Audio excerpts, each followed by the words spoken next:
Michael Carindale on the line. Good morning, Mike. Morning, Dave. How are you? Yeah, good, mate. It's a beautiful morning. I spoke with Ross Faster yesterday. Yep. He's going for the member for Bonner. For Bono, yep. And he assures me that he is supporting the recreational fishermen. Which party is he? The LMP. Okay, the Coalition. Yeah, coalition. Yep. He is in their boots and all for us. That's good. And also, the firearms shops, I believe, have been telling the people how to vote because they're involved in it too. It goes hunting, camping and fishing, doesn't it? Yeah, there are I have read a few articles by a bloke who's got a very unfortunate name. I think it's John Green, who's the president of the SSAA, the Sporting Shooters Association of Australia, and he's been saying very much the same as what the fishermen are saying.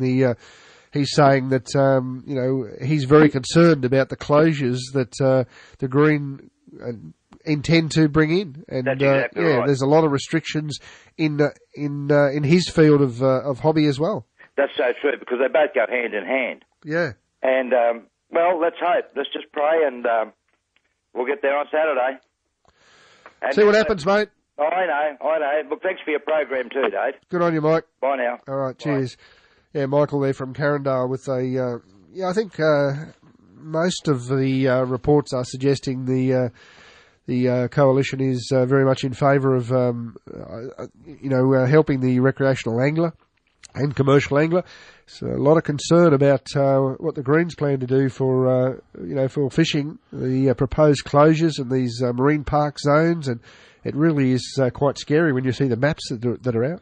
It's getting crazy. I mean, the amount of places in Australia that Australians aren't allowed to go is just absolutely ridiculous. You can't go in some of the major tourist areas, the rainforest areas. I mean, you'll see that when you go up north in the Daintree areas and that all the areas that are blocked off that are not, the general public are not allowed into, and it's just absolutely crazy.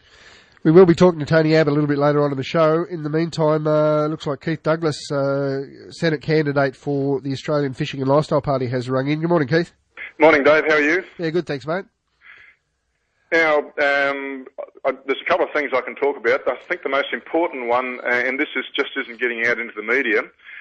2 weeks ago, Bob Brown said that he wanted all 30% of the waters closed because we've lost 90% of our big fishers.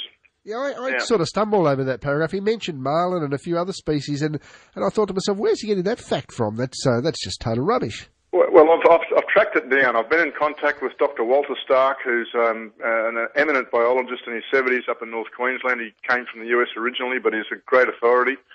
And I contacted probably the leading guy in the world. His name is Professor Ray Hilborn. He's based at the University of Washington, and he advises to several international fisheries commissions. And he explained to me that this all came from a 2003 report by Myers and Worm, which was totally flawed.